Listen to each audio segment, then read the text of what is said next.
안녕하세요. ERP 전문강사 PT 한선생입니다. 이번 시간에는 ERP 이론 공통에 대해서 살펴보도록 하겠습니다. ERP 2급 시험을 기준으로 말씀드리자면 이론 20문제, 실무 20문제 각각 이렇게 이루어져 있죠. 둘 다 100점 만점이기 때문에 한 문제당 5점씩을 구성하게 됩니다. 특히 이론은 4 플러스 16이라고 제가 항상 말씀드리는데요. 처음 4문제가 바로 ERP 이론 공통 문제가 되겠습니다. 2급은 평균 60점이 넘어야 되기 때문에 이론 60점, 실무 60점 이 정도 수준이면 합격한다고 보시면 돼요. 근데 이제 저한테 배우신 분들은 앞에 있는 요 4문제를 다 맞고 들어가기 때문에 이론에서 기본 20점을 깔고 가는 것이죠. 나머지 문제에서 40점을 획득하면은 이론은 무조건 60점 넘는 거예요. 이번 시간 내용만 잘 알아두시면은 ERP 시험에 떨어질 수가 없겠다라는 얘기다. 이론 공통은 크게 두 가지로 구성되어 있는데요. 이번 시간에는 경영신과 ERP에 대해서 한번 정리해보도록 하겠습니다. 첫 번째로 ERP란 과연 무엇일까요? 자, ERP란 전사적 자원관리라고도 하며 기업의 모든 자원을 통합하여 관리함으로써 최적의 업무 프로세스를 구현하는 그런 시스템이 되겠습니다. 쉽게 말해서 기존에는 부서별, 부문별로 등등의 단위별로 이제 독립적으로 자원을 관리했었는데요. 정보통신과 컴퓨터가 겁나게 발달함에 따라서 자원을 통합적으로 관리할 수 있는 ERP가 도입이 되게 된 것입니다. 자, ERP를 그림을 한번 볼까요? 과거에는 이런 식으로 자, 각각 부서별로 회계, 인사, 이런 식으로 각각 부서나 부문별로 각각 자기 일만 잘하면 됐어요. 그렇지만 이렇게 하게 되면 서로 사용하는 명칭이나 거래처의 이름도 다를 수 있고 어떤 부품의 이름도 다르게 부를 수 있고 코드 번호도 다를 수 있고 이렇기 때문에 굉장히 불편해요. 그리고 통합적으로 자원을 관리하면은 한두 번만 하면 되는 일을 매우 중복해서 하게 될 그런 아주 불편한 점이 있었던 것이죠. 자, 그래서 ERP 시스템은 바로 원장형 통합 데이터베이스를 가지고 있어요. 통합 데이터베이스에 우리 기업의 모든 구성원들이 자료를 여기다가 저장도 하고 조회도 하고 뽑아서 쓰고 이렇게 할 수 있는 것이죠. 그럼 거래처명이나 어떤 부품의 이름이나 코드 번호나 이런 것들이 표준화 되고 일도 겁나게 쉬워지게 되는 것이죠. 그래서 ERP란 기능 최적화에서 전체 최적화를 이루게 되는 그런 시스템이 되겠습니다. 그리고 인사, 영업, 구매 모든 기업의 업무가 완전히 통합된 시스템이고요. 그리고 신속한 의사결정이 가능해지겠죠. 이제는 그 통합 데이터베이스만 잘 보면 되니까 어느 부서에다가 자료 갖다 달라 이런 얘기를 하지 않아도 되는 것이죠. 그리고 서로 개방적이고 확정되어 있고 정보를 빠르게 교류하기 때문에 어떤 상황이나 문제가 다가왔을 때 아주 유연하게 쏙쏙 피할 수가 있게 되는 것이죠. 그리고 프로세스 중심의 업무 처리 방식을 갖고 있어요. 프로세스는 과정이죠. 어떤 일하는 절차, 그 절차를 매우 중요하게 생각하는 게 바로 ERP가 되겠습니다. 여러분들 시험에서 이런 얘기 나오면 틀려요. 아무리 개방적이어도 그렇지 모든 사용자들은 어떤 사용 권한이 없어도 ERP에 쉽게 접근할 수 있다? 틀린 얘기죠. 사소한 개인정보 털려도 상당한 손해를 볼 수 있는데 기업의 아주 중요한 정보들을 아무나 본다면 그건 말이 안 되는 것이죠. 그리고 무슨 ERP를 가지고서 무슨 조직원들의 관리 감독이나 통제 기능을 강화한다? 이것도 틀린 얘기가 되겠습니다. 자, 그리고 다음은 ERP 도입의 목적인데요. 자, 첫 번째로 기업 내 정보 인프라를 구축할 수 있게 돼요. 또 이를 통해서 기업의 다양한 업무를 지원하게 할 목적도 있고요. 의사결정을 지원하게 되는 그런 목적도 있는데, 그리고 서비스 증진 효과도 있게 됩니다. 그러나 뭐니 해도 기업이라는 거는 영리 목적, 즉 돈을 벌 목적으로 만들어진 조직이기 때문에 일반적으로는 고객 만족과 이윤 극대화라고 얘기합니다. 자, 다음은 경영신과 ERP에 대해서 알려드릴게요. 옛날에는 국가 간의 교류도 별로 없었고 사람들의 어떤 취향도 별로 다양하지가 않았어요. 그냥 우리나라 분들 고무신, 흰색 고무신, 까만색 고무신 그러면 만족했어요. 해외 어디 갈 일도 거의 없었죠.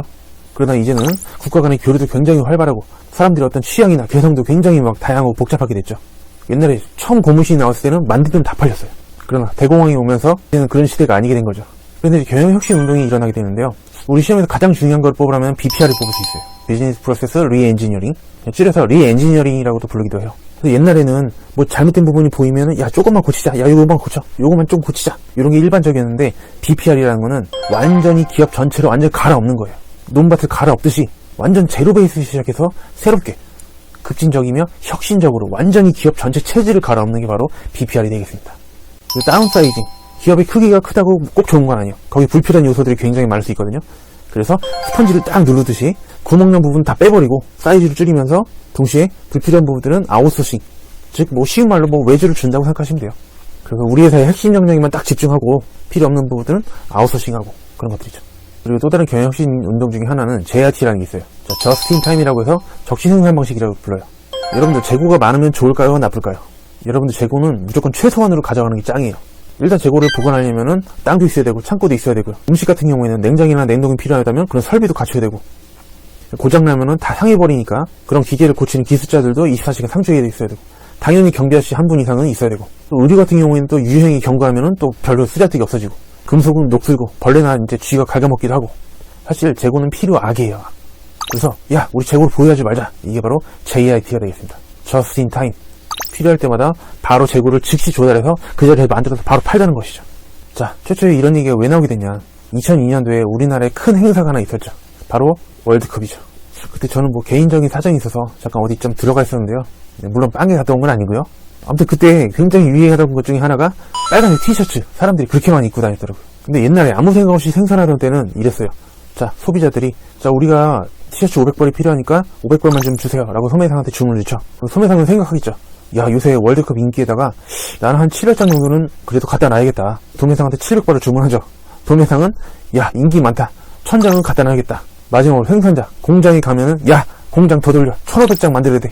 이렇게 되는 것이죠. 이런 걸 바로 채찍 효과라 그래요. 즉 소비자는 살짝 휘둘렀는데 공장, 생산자 쪽에 가면은 엄청나게 만들어내는 것이죠. 자, 이런 현상이 왜 발생하느냐. 바로 정보가 서로 공유되지 않기 때문이에요. 이렇게 정보를 공유하면서 적지 생산하자라는 게 바로 JIT가 되겠습니다. 근데 이렇게 해서 잘 됐으면 너무 좋겠는데 그래도 일만의 아쉬움들이 있게 되죠.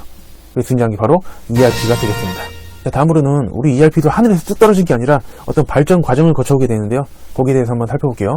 자, 예전에 1970년대라고도 흔히 얘기하는데 컴퓨터가 엄청 발전하지는 않았던 시기예요. 뭐 용량도 얼마 안 되고 크기도 엄청나게 크고 그런 컴퓨터를 갖고 와서 창고에서 이거를 재고 관리하는데 한번 써본 거예요. 사람들이 예전에는 주판 막 이런 걸 하겠죠. 기껏해야 계산도 착착 되고 저도 막 예전에는 장부 막 이런 거를 관리했던 일도 해본 적이 있었는데 컴퓨터로 딱딱 조회해보면은 정보가 바로바로 나오고 오류도 훨씬 적어지고 이렇게 아주 편하게 된 것이죠. 그래서 최초에 MRP라는 걸 사용해서 여기까지는 창고의 영역이라고 보시면 돼요. 재고 관리, 자재 수급 관리 이런 거. 그 다음에 MRP2라는 게 나오게 돼요. 사람들이 야, 컴퓨터 써보니까 너무 편하다 이거. 컴퓨터를 공장으로까지 갖고 오게 되는 거예요. 이제는 생산하는 데 있어서 어떤 재무나 생산 계획을 짠다든지 원가를 절감한다든지 그런 생산에 필요한 자원들을 계획하게 되는 것이죠. 그 다음에 이제 90년대쯤 돼가지고 나온 게 바로 우리가 학습하고 있는 ERP가 되겠습니다. ERP는 기업 내 최적화예요. 그리고 우리 기업 안에 있는 모든 자원들을 최적화해서 관리하는 것이죠. 마지막 나온 게 확장형 ERP가 되겠습니다. 확장형 ERP는 기업 간 최적화예요. 우리 회사뿐 아니라 우리 회사랑 관계 있는 그런 다른 기업까지 전부 통틀어서 기업 간 최적화를 이루게 되는 것이죠. 앞서서 말씀드린 JIT하고도 관련이 있어요. 그런 식으로 다른 기업들과 정보를 공유하게 되는 것이죠. 자, 여기서 최종적으로 나오는 확장형 ERP에 대해서 잠깐 말씀드릴게요. 확장형 ERP라는 것은 기존의 뭐 인사, 회계, 생산 물류 시스템에다가 이 비즈니스 지원 시스템이랑 SEM, 즉 전략적 기업 경영 시스템이 추가되게 됩니다. 자, 각각의 내용은 이렇습니다. 우리 시험은 객관식 사지선다죠. 그래서 한쪽에 거를 3개를 넣어놓고 다른 거 1개를 딱 넣어놓으면은 객관식 문제 내기 참 좋겠죠. 자, 제가 강의할 때 대부분의 개념들은 제가 만든 거지만 요거는 제가 선생님한테 배운 거예요. 저도 태어날 때부터 ERP를 알지 못했겠죠. 자, 바로 SEM 있죠. 자, 우리 교회나 성당에 다니시는 분들은 이런 얘기를 많이 들어보실 수 있는데 바로 자, 앞글자에 동그라미 하나씩 해주세요. 부, 활, 성, 전으로 돼 있죠. 자, 제가 가만히 있을 인간이 아니죠. 또 창의력이 뛰어난 천재다 보니까 앞에다가 하나를 붙였어요. 헷갈릴 수 있기 때문에 자, SEM 즉 쌤이 알려주신 부활성전 이렇게 하시면은 아주 왔다 100% 완벽한 거시기가 되겠다라는 얘기다. 이 비즈니스 지원 시스템에 전재산 거래가 하나 포함되어 있는데요. 선생님 부활성전의 전자 아닌가요? 아니에요.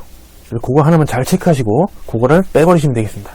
자세한 내용은 생략하도록 하겠습니다. 자, 다음은 ERP의 도입으로 넘어가 보도록 하겠습니다. 자, 첫 번째로 도입 방법이 있는데요. 우리 회사가 직접 개발하는 거, 그 다음에 패키지를 사오는 거, 딱 제품으로 만들어져 있는 ERP가 있어요. 그걸 딱 사오는 거죠. 마지막으로는 아웃소싱. 그래, 우리 회사가 자체 제작하고 싶은데 기술력도 부족하고 잘 모르니까 전문 업체한테 의뢰해가지고 우리 회사에 맞는 ERP를 만들어주시오 라고 하는 것이죠. 일단 상식적으로 직접 개발하면 시간과 돈이 많이 들어요? 적게 들어요? 겁나 많이 들죠. 장점은 그거예요. 유지보수가 굉장히 편해요. 왜? 우리 회사 직원들이 만들었잖아요. 무슨 문제가 생기면은 그 직원을 전해가지고 아무개씨 뭐 ERP 좀 잠깐 봐주실래요? 그럼 바로 와서 유지보수 해주는 것이죠. 패키지 선택하는 거는 굉장히 저렴하다는 장점이 있죠. 근데 사용하는데 우리 회사랑 좀 잘 안 맞을 수도 있고 그만큼 메리트가 많이 떨어지겠죠. 최근에 뭐 한 달에 몇만 원이면 쓸 수 있는 그런 애들도 있더라고요. 패키지 같은 경우에는 버전 업그레이드 같은 걸 해주겠죠. 뭐 게임 같은 것도 버전 업그레이드 해주잖아요. 그런 식으로. 그리고 아웃소싱 업체를 사용하게 되면은 중간이에요. 전문적인 그런 어떤 기술력이나 그런 ERP 도입하는 과정을 지켜보면서 어떤 지식 같은 걸 획득할 수도 있고요. 단점이 있다면은 그냥 알아서 잘 해주니까 그 업체한테 그냥 종속되게 되는 거예요. 너무 의지하는 것이죠. 그런 단점이 있을 수도 있겠다라는 얘기다. 다음은 우리 회사가 ERP 도입할 때 선택 기준에 대해서 말씀드릴게요. 어떤 패키지를 선정할 때 자사의 환경에 맞는 패키지를 선정해야겠죠. 많은 기업들이 사용한다고 해서 좋은 ERP가 아닌 거예요. 그리고 자문해주는 사람을 컨설턴트라고 그러는데 아주 경험이 없고 무능한 컨설턴트를 사용해야겠죠. 그게 아니라 경험 있고 유능한 컨설턴트를 활용해야겠다. 그 다음에 구축 방법론에 의해서 체계적으로 진행하든지 말든지 알아서 하시고요. 자, TFT 태스크포스 팀이라 그래서 임시 조직. 야, 우리 회사가 이제 ERP를 도입한대. 야, 각 부서에서 일 잘하는 애들 뽑아봐. 회계 2명, 생산 몇 명, 물류 몇 명, 뭐 인사부서 몇 명 이런 식으로 해서 ERP 도입을 하는 기간 동안 그 사람들은 거기에 매진하는 거예요. 근데 최고의 도라이 사원들을 데려오면 겁나 도라이 같은 ERP가 나오겠죠. 그래서 바로 최고 엘리트 사원으로 TFT를 구성해야 된다는 점. 그럼 이거 좀 중요한 건데요. 커스터마이징이라는 거를 최소화시켜야 돼요. 커스터마이징은 이제 맞춤 제작을 한다. 우리가 예전에는 드라마 무슨 월계수 양복점 뭐 그런 개개인에 딱 맞게 이제 치수를 딱 재가지고 정장을 만들었었죠. 그런 게 바로 커스터마이징이에요. 근데 눈치 빠른 친구들은 선생님 우리 회사에 딱 맞는 ERP를 만드는 게 좋은 게 아니에요? 네, 조금 이따 말씀드리겠지만 ERP는 뭐 통합 데이터베이스를 가지고 있고 정보를 공유할 수 있게 해주고 뭐 컴퓨터를 이용해서 막 업무를 잘 처리하고 이것뿐만이 아니라 우리 회사보다 훨씬 앞서가고 있는 그런 선진화된 기업들이 있잖아요. 뭐 컴퓨터 쪽이면 뭐 마이크로소프트라든지 뭐 애플이라든지 뭐 자동차면은 뭐 우리나라 뭐 현대자동차 그런 기업들도 예전에 겁나게 고민을 했겠죠. 막 시행착오를 겪으면서 가장 최적화된 현재까지 그런 업무 프로세스를 ERP에 잘 담아놓은 거예요. 그게 바로 진짜 영양가거든요. 그래서 그거를 쪽쪽 뽑아먹으려면 수정을 최소화하는 게 좋겠죠. 아주 우리 회사가 지금 하고 있는 굉장히 도라이 같은 그런 프로세스로 딱 맞춰버리면은 ERP 도입한 효과가 일절 없는 것이다라는 얘기다. 그리고 눈에 보이는 가시적 성과를 거둘 수 있는 부분에 집중해야 되고 ERP는 일반적으로 비싸기 때문에 단기적으로 접근하면 안 되겠죠. 장기적인 그런 결과에 초점을 맞춰야 된다. 자, 다음은 ERP 도입의 예상 효과입니다. 일단 업무가 최적화되기 때문에 각종 비용이나 원가 이런 것도 줄어들어야 되고요. 시간, 타임 줄어들겠죠. 그리고 정확하게 서비스를 잘 제공할 수 있게 되니까 고객 서비스도 굉장히 개선이 되겠죠. 최신의 정보기술이 도입되고 그 다음에 처음에 말씀드린 대로 통합 업무 시스템이 구축이 되게 됩니다. 그리고 기업의 업무가 표준화되고 단순화되고 코드화된다는 점이죠. 여러분 복잡한 건 좋은 게 아니에요. 심플 이즈 베스트. 그래서 우리 ERP를 도입할 때 아주 조심해야 되는 것 중에 하나가 정보통신기술, 즉 IT 기술을 우선시하면 안 된다는 거예요. 경영 전략적 차원에서 접근을 해야 돼요. 뭐 핸드폰 광고 보면은 핸드폰 가지고 별짓거리 다 하잖아요, 그죠? 막 강의 시간에 뭐 그림도 그리고 막 뭐 설계도 하고 막 뭐 영상에다 뭐 붙이고 뭐 지지고 볶고 다 하는데 저는 전화 통화랑 카톡이랑 배민 배달시키고 앉아 있고 뭐 핸드폰 게임 같은 거 가끔가다 하고 할 짓거리 없을 때 그렇게 되는 거예요. ERP는 전사적 자원관리. 우리 회사 모든 사람이 다 다룰 수 있어야 하기 때문에 아주 심플하게 컴맹도 사용할 수 있는 게 진짜 좋은 ERP예요. 복잡하게 만들어봤자 그런 IT 기술자들이 보기에 좋은 것일 뿐이죠. 가장 중요한 도입할 때 예상 효과는 뭐냐면 BPR을 하는 거예요. 우리 회사를. 아까 말씀드린 거지만 제로 베이스에서 생각한다고 그랬죠. 근본적으로 다시 생각하는 거예요. 우리 회사가 지금 만들고 있는 제품을 만들기 위해서 기존의 생각을 내려놓고서 제로에서 시작하는 것이고요. 급진적이고 아주 혁신적인 그런 업무 계산을 하는 것이죠. 사실 ERP 도입하는 목적 중에 제일 중요한 게 BPR하는 거예요. 우리 회사의 체제를 완전히 갈아엎는 거죠. 그래서 기존의 업무 프로세스를 도라이 같은 걸 버리고 선진화된 기업들이 먼저 시행착오를 겪으면서 만들어 놓은 아주 좋은 그런 영양가 있는 프로세스를 잘 도입을 해서 그 갈아놓은 밭에다가 그 씨를 뿌리는 것이죠. 그래서 어떤 ERP를 먼저 할 수도 있고 BPR을 먼저 할 수도 있고 동시에 추진할 수도 있는 건데 제일 좋은 건 뭐예요? 밭을 갈아엎은 다음에 거기다 씨를 뿌리는 거기 때문에 BPR 먼저 하고 그 다음에 ERP에 씨를 뿌리는 게 그게 가장 와다다 최선이다라는 얘기다라는 얘기다. 이건 틀린 얘기죠. 기존 업무 처리 방식에 맞춰서 ERP 패키지를 수정하면 안 되겠죠. 영양가 있는 걸 다 빼버리고 우리 회사의 도라이 같은 프로세스로 맞춘다는 뜻이니까 그거는 커스터마이징을 극대화하는 방식이기 때문에 하면 안 되겠습니다. 자, 다음은 ERP의 구축 절차에 대해서 보겠습니다.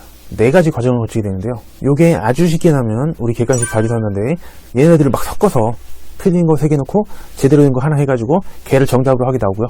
따라서 앞글자로 그냥 기억하시는 게 제일 좋겠죠. 그래서 분설, 축, 현에다가 동그라미 치시면 되겠습니다. 근데 조금 복잡하게 나오면 얘네들의 내용도 좀 물어보거든요. 자, 분석은 준비 단계예요. 따라서 as is를 파악하게 돼요. 즉 현재 우리가 하고 있는 도라이 같은 그 프로세스에 대해서 확실하게 파악을 하는 것이고요. 그 다음에 시스템을 설치해요. 우리 노트북을 구입하면 일단 뭐 윈도우를 깔고 보잖아요. 그렇게 시스템을 먼저 설치하고요. 그 다음에 TFT, 즉 최고의 도라이가 아닌 최고의 엘리트 사원들을 가지고 테스크포스 팀을 구성을 하는 것이죠. 그 사람들이 이후의 단계들을 다 처리하게 되는 것이죠. 자, 다음은 설계. 요거는 우리 회사가 이제 목적으로 삼는 투비 프로세스, 즉 미래의 업무죠. 우리 회사가 되고 싶은 그걸 이제 설정하고요. 그 다음에 시스템 설치한 다음에는 패키지를 설치하게 돼요. 윈도우 깔았으면 게임을 깔아야죠. 그죠? 그리고 마지막은 우리가 최소한으로 해야 되는 커스터마이징을 진행하게 돼요. 이것도 제가 직접 뽑은 거지만 진짜 신기하게 이것만 알면 끝난다라는 얘기다라는 얘기다. 안 풀리는 문제가 없었어요. 이제 살면서 하나만 좀 더 넣어볼게요, 여러분들. 자, 우리 차이를 영어로 뭐라 그러죠? 갭이라 그러죠, 갭. 아주 정확한 말도 아니고 아주 틀린 말도 아니지만, 자, 도라이 같은 업무랑 우리의 목표 지점이 있다면 그 차이를 우리가 알 수 있게 되는 것이죠. 따라서 갭 분석이라는 게 가능해지게 됩니다. 언제? 설계 단계 와서. 그 다음에 구축하면 모듈 조합화, 모듈 조합하면 무조건 구축이에요. 그 다음에 마지막으로 구현 단계에 오면은 ERP가 잘 되는지 시험 가동을 먼저 해보게 되겠죠. 저는 아쉽게도 충청도 집안에서 태어났기 때문에 하나 이글스라는 야구팀의 팬인데요. 자, 하나의 연고지 바로 대전이죠. 저는 ERP 구축을 마치고서 이제 대전 가서 야구를 한번 봐야겠죠. 바로 데이터 전환이 아닐 수가 없겠다라는 얘기다. 철자는 조금 틀려요. 마지막은 항상 평가를 하게 되죠. 마지막은 시스템 평가를 하게 되는 것이죠. 자, 다음으로는 ERP의 특징에 대해서 볼 건데요. 자, 바로 기능적인 특징과 기술적인 특징이 있어요. 쉽게 말해서 기능적 특징은 내가 이해할 수 있으면 기능적 특징이고요. 기술적 특징은 뭔 소리인지 모르겠다. 그럼 기술적 특징이다. 기술적 특징은 컴퓨터 관련된 용어들이에요. 일단 첫 번째로는 우리 기업이 BPR 할 수 있게 도와준다는 것이죠. 최적의 업무 가능인 베스트 프랙티스라는 게 그 안에 들어있어요. 그래서 우리 회사가 아주 한 번에 확 좋아지는 것이죠. 중복 업무가 배제되고 실시간 업무 처리 체계가 구축이 돼요. 그리고 실시간으로 서로 일이 어떻게 되는지를 아주 쉽게 파악할 수가 있게 돼요. 그리고 ERP라는 거는 꼭 한국어나 꼭 화폐도 원화만 이렇게 제공되면 안 되겠죠. 그래서 다국적, 다통화, 다언어가 지원이 되는 것이다라는 얘기다. 통화는 통용되는 화폐, 즉 돈이에요. 그 다음 파라미터 지정에 의한 프로세스의 정의인데요. 파라미터가 뭐냐? 자, 2002년 월드컵 때 또 한참 유행하던 것 중에 하나가 MP3였죠. 사람들 목에 하나씩 다 걸고 다녔는데 노래 겁나 많이 들어가죠. 노래 10곡이면 끝나요. 거기 딱 보시면은 미리 설정된 게 있죠. 가요, 팝, 락, 재즈, 클래식. 겁나 쓸데없는 거, 무슨 동굴 소리 막 이런 거 아무도 안 쓰는데 왜 넣는지 모르겠어요. 쉽게 말하면 그런 것들 파라미터라고 하시면 돼요. 그리고 우리 회사가 원래는 뭐 컴퓨터 관련된 일을 하고 있었는데 약간 뜬금없지만 강원도 쪽에 이제 뭐 수산물 유통업체를 뭐 이제 지점을 하나 만들고 싶다. 그러면은 ERP 그 파라미터라는 게 미리 정해져 있어가지고 그냥 띡띡띡 돌리면서 수산물 유통 띡띡띡 해가지고 거기다 맞춰서 보내주면 되는 것이죠. 새로운 업종이라든지 어떤 뭐 산업의 변화에 굉장히 빠른 시간에 대처할 수가 있게 되는 것이죠. 마지막으로는 오픈 멀티밴드 시스템인데요. 오픈만 기억하시면 돼요. 열려있다. 마치 기술적 특징처럼 보이는데 그게 아니라 특정 하드웨어 업체나 소프트웨어 업체에만 의존하면 안 된다는 거예요. 그래서 우리 회사 ERP는 삼성이랑 LG 컴퓨터에서 하면 돼. F는 안 돼. 그러면 안 되죠. 또 특정 OS에만 의존해도 안 되죠. 우리 회사는 안드로이드에서만 돼. 혹은 뭐 iOS에서만 돼. 그러면 안 되겠죠. 열려있어야 좋은 ERP가 되겠죠. 자, 바로 두 번째 기술적 특징은 갖다 버리세요. 근데 하나만 체크할게요. 관계형 데이터베이스죠. 자, 형에는 여러 형이 있어요. 우리 형, 누구 형, 뭐 관계형, 뭐 많은 형들이 있는데요. 자, 기능형 쓰고 X. 자, 우리 형은 착한 형이어서 관계가 좋은 형이에요. 자, 넘어가도록 하겠습니다. 자, 거의 끝나가는데 이제 ERP와 MIS라는 걸 비교해볼게요. 자, MIS는 경영정보 시스템이라고 해요. 매니지먼트 인포메이션 시스템인데 여러분들 쉽게 이해하시려면 예전에 전산실이 있는 걸로 생각하시면 돼요. 요즘에는 거의 모든 기업이 1인 1PC를 제공하고 있죠.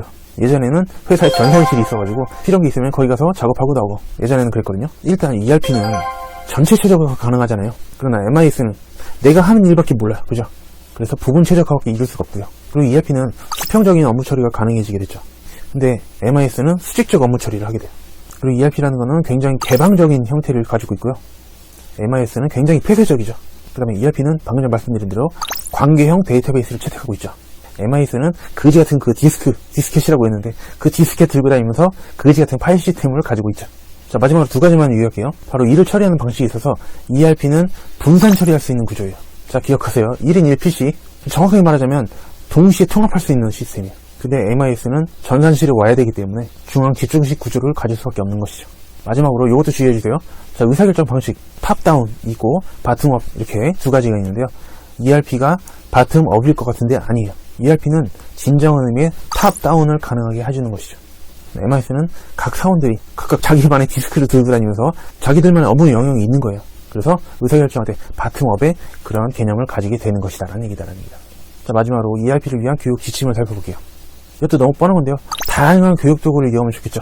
그리고 교육에 충분한 시간을 배정해야겠죠. 조직 차원의 변화 관리 활동을 잘 일할 수 있도록 교육을 시켜야겠고요.